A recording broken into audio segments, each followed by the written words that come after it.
Desde os primórdios da civilização, a evolução militar do ser humano se fez a partir de revoluções de espada e escudo.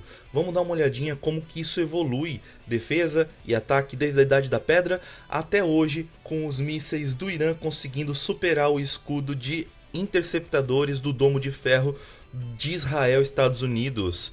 Bora começar aqui.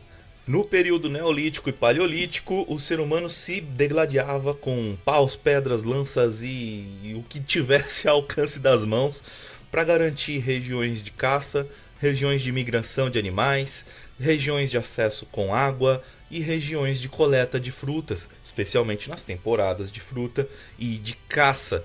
Não existia ali uma capacidade defensiva muito clara, e quem ganhava esses conflitos geralmente era quem tinha uma maior população, ou os guerreiros um pouco mais violentos e habilidosos do que o outro grupo. Porém, quando o ser humano passou a plantar e colher, essa necessidade de defesa foi clara, porque os primeiros que colheram e guardaram no porão de casa foram atacados por grupos de saqueadores e perderam a sua colheita e passaram fome. Então foi necessário desenvolver as estruturas das cidades-estados ou as cidades muradas, onde tinha um silo central, onde era guardado os grãos das colheitas, onde tinha também a questão da escrita dos escribas para justamente registrar a entrada e saída de grãos. Com isso foi necessário a instituição de uma guarda regular, soldados permanentes que tinham treinamento formal para poder estar ali protegendo esses muros e essas estruturas. E assim foi, mesmo que depois de muito tempo você teve evolução de espadas de bronze para espadas de ferro e aço, esse foi um formato, a questão das cidades muradas, que durou milênios, e mesmo diante de técnicas de cerco, que consistiam em cortar suprimento de água, alimento e etc., as maiores cidades sobreviveram. A gente tem o caso de Constantinopla, que sobreviveu inexpugnável por milênios. Foram 1000 anos que resistiram às 3 camadas de muro da cidade de Constantinopla, hoje Istambul, ali na Turquia. Então, mesmo o cerco tradicional, com paciência, catapultas, arrietes, forçando a fome, não era suficiente para vencer os muros de pedra, até que surgiu a porva. A porva, com as bombardas, conseguiram derrubar esses muros, abrir espaço para a invasão e o ataque direto aos soldados e à população que estava dentro dos muros. Como resposta à pólvora, nós tivemos o desenvolvimento dos fortins em formato de estrela. Deixa eu mostrar aqui. Então a gente tem, aqui no Brasil mesmo, a gente tem aqui em Rondônia o Forte Príncipe da Beira, Forte São José lá no Amapá. Nós temos fortificações ali em Recife. Gente, tem muitos, tá? Para você ver como é que a coisa chegou até aqui, é porque essa fortificação foi realmente eficiente contra a pólvora durante muitos séculos, até o surgimento do avião. Mas não vamos pular a nossa pauta aqui não. Na Primeira Guerra Mundial, o conflito precisou ir para dentro da terra, nas trincheiras, para justamente ser uma defesa eficiente contra as metralhadoras que dizimavam os soldados que não tinham forma de responder a essa ameaça. Então era cavando as trincheiras e avançando cada vez mais em direção ao inimigo para conectar uma trincheira de ataque a uma trincheira de defesa, e aí então fazer uma guerra de baionetas e trincheiras dentro das trincheiras, enquanto as metralhadoras faziam zunir bala por cima dos soldados. E isso só foi vencido com a Big Bertha. Para quem jogou BF1 aqui, ó, Big Bertha, os tanques de guerra que eram capazes de avançar por cima da terra de ninguém. Essa daqui foi uma grande revolução, mas não tão grande quanto o surgimento das aeronaves e, inicialmente, os bombardeios por granadeiros manuais. Então nós temos aqui granadeiros utilizando pequenos aviões que lançavam granadas manualmente, e depois aviões dedicados a exatamente isso. E quais os alvos? Não só militares, mas também cidades, para causar o terror na população, Foi aí que Londres foi destruída, a população se jogou dentro dos metrôs. Outro aspecto de evolução dessa guerra foram os atentados dentro justamente desses metrôs com gases tóxicos, gases como o cloro, gases como o acho que mostarda não, mas enfim, a gente tem a dimensão da guerra química. Mas também no final da Segunda Guerra Mundial, a gente teve o surgimento da missilística com von Braun, que desenvolveu o míssil V1 e V2. E então a gente tem, junto com a bomba nuclear, o surgimento da arma mais poderosa de todos os tempos, a bomba nuclear, a espada absoluta. E de tão absoluta ninguém quer usar, porque é uma espada que fere tanto o atacante quanto o atacado, porque as doutrinas de guerra nuclear são a garantia de aniquilação mútua.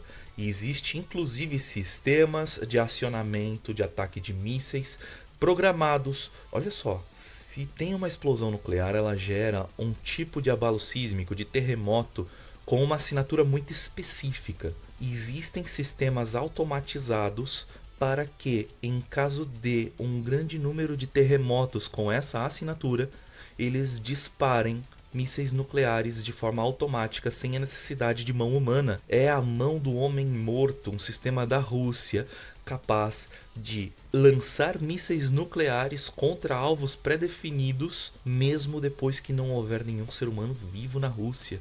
Vocês conseguem imaginar isso? Eu não sei se os Estados Unidos têm um sistema semelhante, mas provavelmente sim. E ainda tem os mísseis nucleares que estão dentro de submarinos, que ninguém sabe onde estão submarinos, eles podem estar em qualquer lugar e ainda assim têm alcance internacional.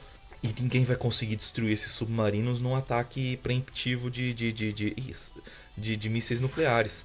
Então a garantia é que o mundo todo sofreria com uma guerra nuclear e por isso não se usa os mísseis nucleares hoje.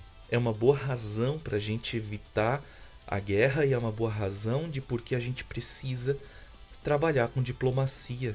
Diante de qualquer conflito, trabalhar a política antes da agressão. Vamos para o próximo slide aqui. E então, como a espada nuclear é forte demais, a gente retornou para mísseis com explosivos comuns, porém menores, inteligentes, guiados, capazes de acertar alvos específicos. E diante dessa ameaça foi desenvolvido um escudo. Então vamos falar um pouquinho sobre o Iron Dome. O Iron Dome é um tipo de sistema de defesa que existe em Israel para justamente interceptar mísseis em altitude, ou seja, o míssil está vindo, o Iron Dome capta esses sinais de radar, visualiza onde o míssil está indo, define se essa trajetória vai atingir algum tipo de alvo importante, decide que sim ou não. Em caso de sim, ele lança um míssil interceptador que vai atingir o míssil atacante em ar.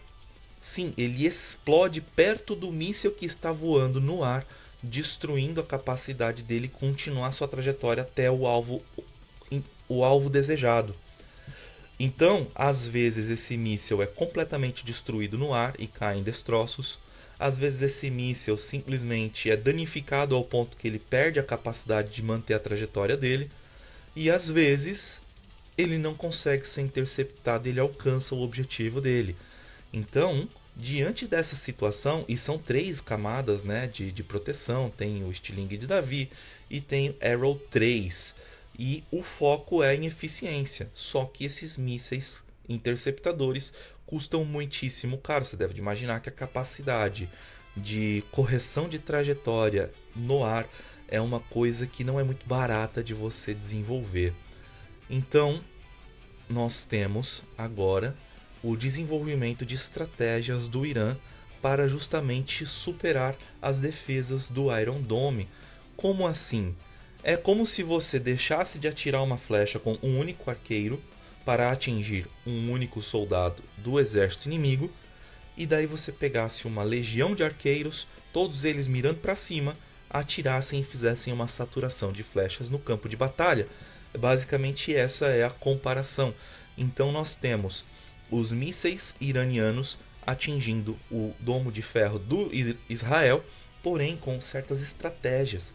Algumas estratégias utilizadas, eles soltam em altitude balões que refletem o sinal do radar do Iron Dome, que são balões metálicos com o formato das ogivas de ataque. E essa assinatura de radar acaba confundindo e saturando justamente a decisão do sistema, que é uma decisão automatizada. Ele precisa calcular melhor ainda a trajetória e às vezes ele busca o alvo errado.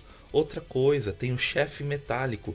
O chaff, né? O chaff metálico é um tipo de rastro de pó de metal que é solto pelos mísseis, não todos os mísseis, mas alguns, e que ele forma tipo uma nuvem que reage com o sinal de radar, refletindo informações falsas. Dá para filtrar?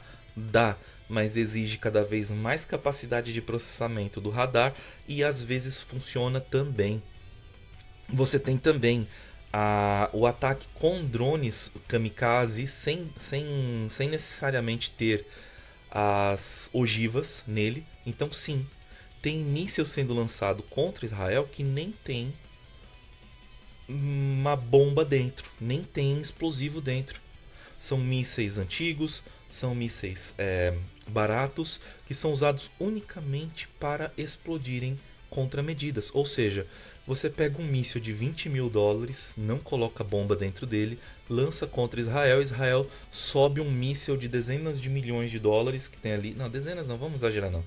Tem alguns mísseis que custam de 1 a 4 milhões de dólares, tem outros que chegam a 11 milhões de dólares, tá? Mísseis de interceptação. O Irã lança um mísselzinho de 20 mil dólares e gasta um de 4 milhões de dólares. Então, mesmo quando esse míssil não atinge o chão, esse míssil está drenando recursos financeiros, tanto dos Estados Unidos quanto de Israel. Então, depois de uma saraivada de mísseis, com todas essas medidas de enganação, atrás deles vem mísseis com carga real, vem mísseis com tecnologia mais avançada, vem mísseis com maior inteligência e capacidade de penetração. Resultado, o Iron Dome tem sido superado. Quanto? Em 15%. É pouco, é pouco. O Iron Dome resolve 85% dos ataques.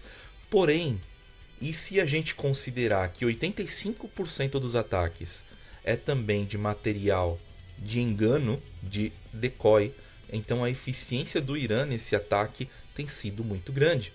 Entende o que eu estou falando? Talvez 80% dos mísseis lançados pelo Irã nem tem bomba.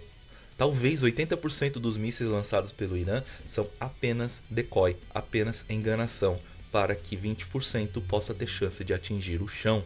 Então o Irã está mostrando como fazer o Iron Dome furar e como fazer Israel sangrar. E é dessa forma que hoje a guerra tem evoluído. E o que mostra que os planos do Donald Trump em fazer um Golden Dome para proteger os Estados Unidos contra ataques da Rússia, gente, é uma furada, é uma estratégia política para vender um projeto, tá? E que esse projeto, gente, vamos falar a verdade, já se mostrou furado, super caro e muito furado. E vamos torcer para essa guerra jamais escalar para o nível nuclear, porque eu não gosto de viver no mundo de Fallout não, gente. Não parece uma boa ideia. Então, vamos finalizar por aqui. Um forte abraço para vocês. Quem puder tá dando uma força na compra do microfone, eu agradeceria muitíssimo. O canal, ele fala sobre assuntos delicados. O YouTube não gosta desse tipo de assunto e as chances de algum dia esse canal ficar grande são praticamente nulas. Então, o seu apoio, o seu like, assistir até o final, a sua inscrição valem muito mesmo, especialmente agora que o canal está começando em seus primórdios, Então, um grande abraço para vocês. Vou editar esse vídeo para entregar logo mais. Um forte beijo, um forte abraço e até amanhã.